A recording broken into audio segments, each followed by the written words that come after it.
autocratic leader. But how would you describe yourself?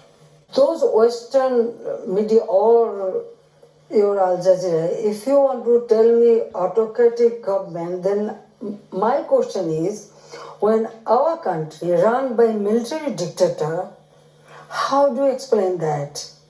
Those who are not elected by people. In 1975, 15th August, my father of the Bangabandhu Sheikh Mujibur Rahman, the then president, was brutally murdered. Not only him, my mother, my 3 brothers, my 2 sister-in-laws, my uncle, altogether 18 members were killed. And then the power was captured by the military dictator, violating the constitution, violating the army rules, and they run the country. From there, through long struggle, we bring back democracy, we establish people's voting right, we establish that, and also not only that, we also make people aware about their power, people's power. I understand what you're saying, but let's bring it forward to today. The then United Nations High Commissioner, Michelle Bachelet for Human Rights, she came to Bangladesh and she expressed her concern about allegations of forced disappearances, extrajudicial killings, torture, and a lack of accountability for such violations. And she called for an independent investigation. Have you held an investigation into those allegations? Yes, of course. Any incident happen, immediately we take action and we bring them to book and but why does Human Rights Watch, for example, they say there's a continuing campaign of threats and intimidation against human rights defenders. This is only in January this year. I know that there are some people, intentionally they do it. Because 2009, when I formed government, till now, we have continuous democratic process in our country, and that's why the country made tremendous progress economically, socially, culturally. Look, our poverty level was 41% in 2005, 2006. Now we reduced to 20%. Our GDP, it was very low. Now it has increased. Now, before COVID-19, we achieved 8.1%, but because of pandemic, now it's reduced, but still, but that doesn't account for people disappearing or I'm telling you, who are they? You should know it. Now our literacy rate, it was only 45%, now it's gone to 75.2%. If we indulge in this violation of human rights and all these things, then how could we make all this progress? Well, they are protesting on the streets, aren't they? But if we come, so they will have a chance. They will have a chance to vote at the end of this year, aren't they? The elections are coming up. Listen, and you've said you want free and fair elections. Let me finish, please. Is that right? Those who are talking about all these things, who are they? You have to find them out. They don't want that this country should get a stable progress and stable economic development. They always prefer an unconstitutional government so that then they can get a chance. Okay, Prime Minister, we need so to get back to we're going to run out of time. Can we just come back to the elections? The elections coming up. I insist we have to. I want to tell you one thing. What is my position? When my whole family was assassinated, I could come back to my country. Neither my sister, neither our other relatives. We had to live as a refugee outside the country. When I returned home, do you know I had no right to file a case against the murderer? Because all those murderers, they got indemnity. Right. They are united. So when I become Prime Minister, only after that, we changed that law. You yourself have said, of course, that you want free and fair elections. Now, there was, as you know, a system in Bangladesh whereby elections, when they were due, an interim caretaker government would take over and would oversee the election. And that was in place until you came into power in 2009, and then it was abolished. Now the opposition are calling for that process to be restored. So will you allow it? Will you allow an interim caretaker government to oversee the election so that everybody can see that they're free and fair? Listen, we have very bad experience about the caretaker government. And now those parties who want the caretaker government, actually, they distorted the system. They distorted the system. It is not me. And the caretaker government in the past, who are they?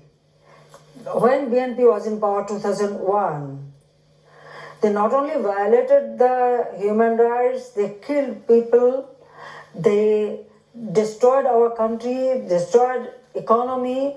The country, 5 times this country became a corrupt country. So many people, not only that, I myself, I am also victim. They tried to kill me several times. There was a grenade attack in open daylight. 22 of my party members been killed, including the women leader Abi Rahman. And there was no justice, no inquiry, nothing. And not only that, their corruption. It is not only me, even from foreign country, it was proved. So, and then terrorism. 500 places, there was a bomb blasted in the country within 1 hour. I must say that they wanted to create Bangladesh.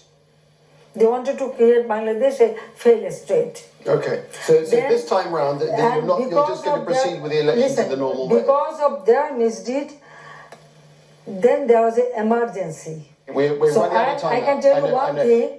I have established people's voting right. I have established this time democracy. round, when the election comes up at the end of this year, can you guarantee that they will be free and fair and they will be observed? Of course, because the last 2 sets of elections, they haven't been, have they? Last 2 elections, they may raise the question, but they couldn't prove it. There was a proper election, and people voted for my party because 2014 election, BNP didn't participate. Why? Who are their leader? They are all punished because of the corruption, arms smuggling, or grenade attack. Okay. So, even their constitution, party constitution, it is there that anybody implicated in corruption or nepotism or terrorism, they cannot. We're running out of time now. One final question to you.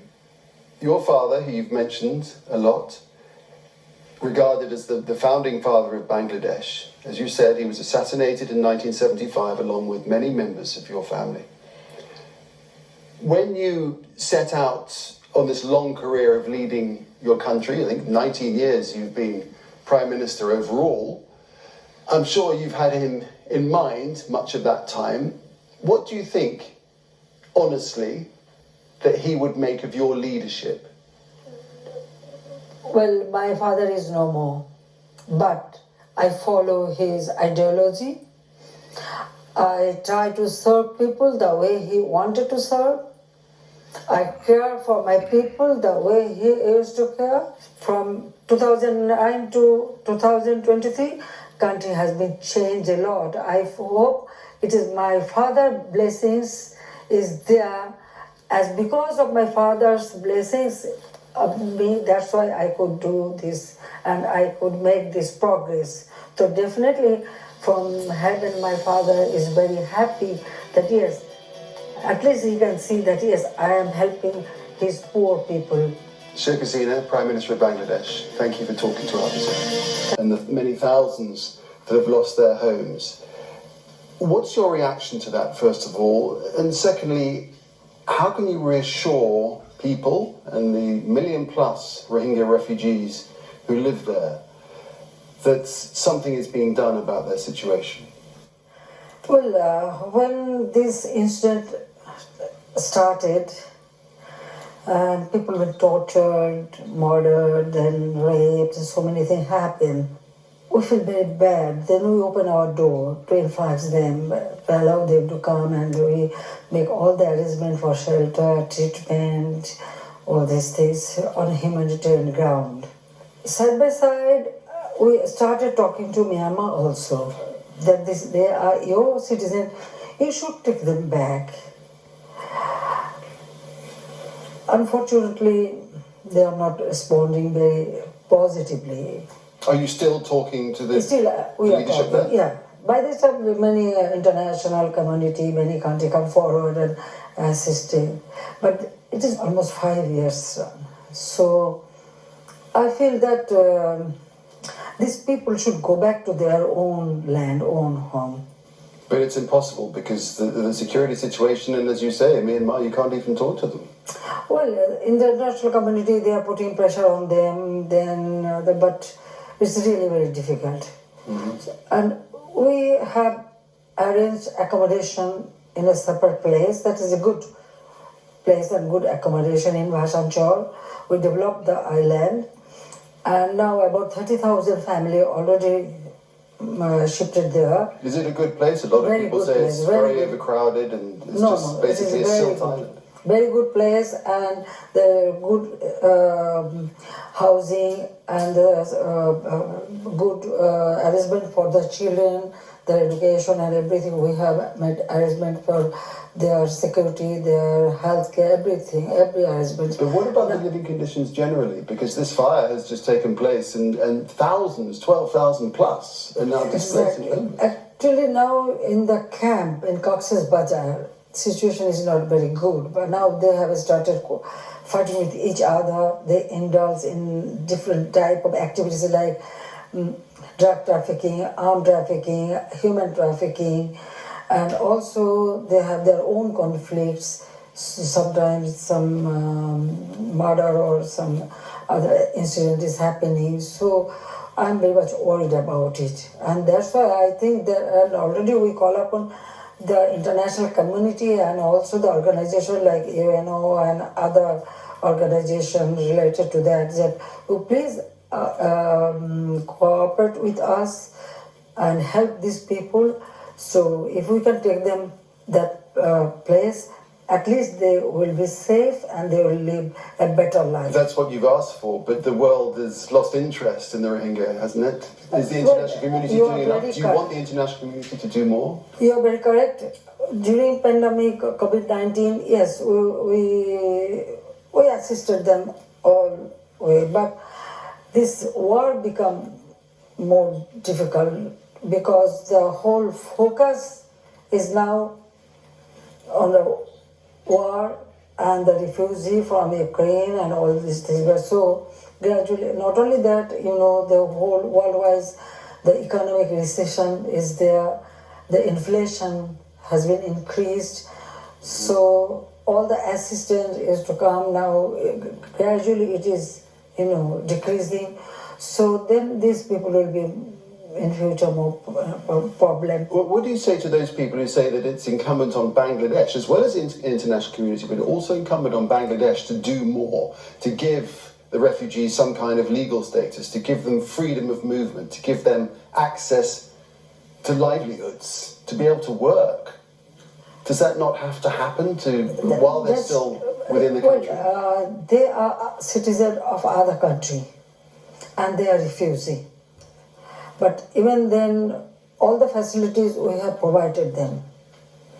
But we cannot create job opportunity or anything for them because our own people, they are also suffering. Not only that, their environmental problem. Those areas where this camp, at this moment, that camp is, at one time there were deep forest. Now almost the forest is gone. So that also creating the problem of environment.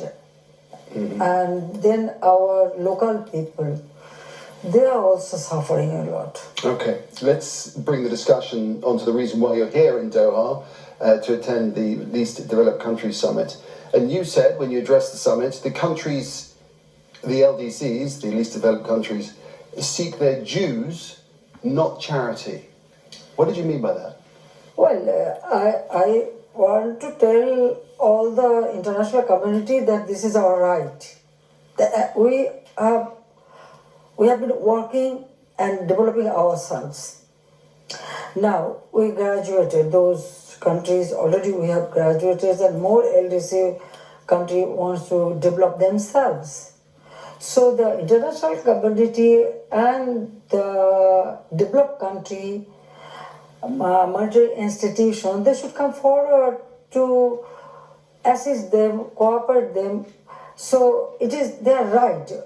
And this is country, as because we are graduating ourselves, so it is our right to get all kind of cooperation.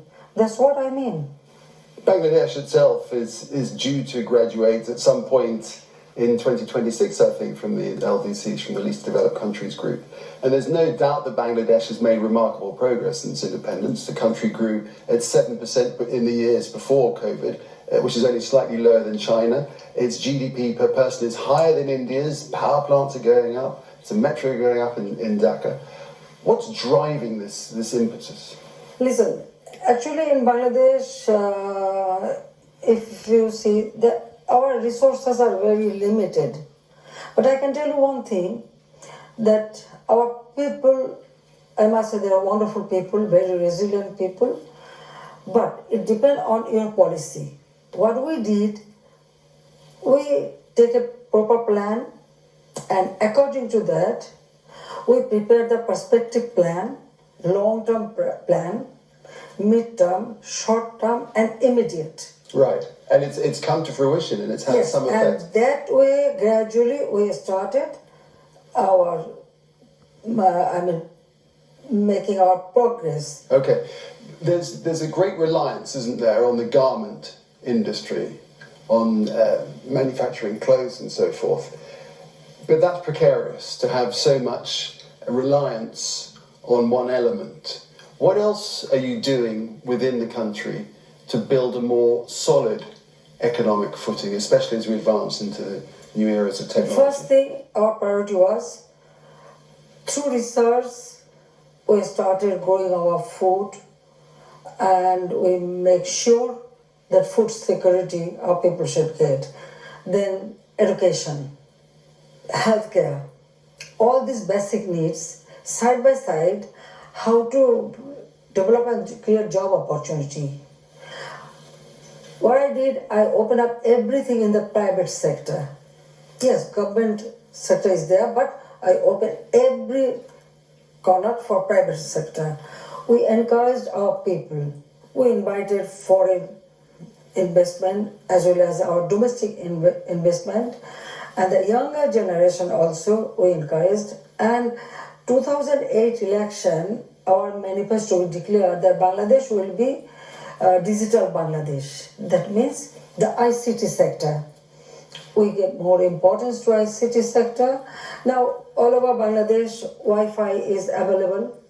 The submarine cable through and broadband will reach our people. Now we started producing electricity. Now I can tell you that whole country, each and every house, they get electricity. It is not. But there are power cuts. There are frequent power cuts. The renewable energy. Okay, so we've come up to this level, and Bangladesh is doing well. But suddenly, Prime Minister, there's this cost of living crisis. Foreign currency reserves, they've slumped to under $30 billion. You've taken a nearly $5 billion loan from the IMF. People are struggling to make ends meet, and there's people protesting on the streets. How are you going to reverse that? Listen, our monetary policy is very time-bound and pragmatic. As I told you, that first thing, you educate your people, create job opportunity. They will, they will create their own future. And secondly, the communication, electricity, then Wi-Fi connection, we launch our satellite. So that creates job opportunity all over the country. And now it doesn't help immediately though, does it? There's an immediate problem, isn't there? No, I'm telling you that gradually we are making progress. So our garments is one sector. Side by side in our export basket, now like we started producing our like any kind of food, then our company law, we changed that even one person they can open a company. We started a startup program, and all over Bangladesh, we establishing incubator center, high-tech park.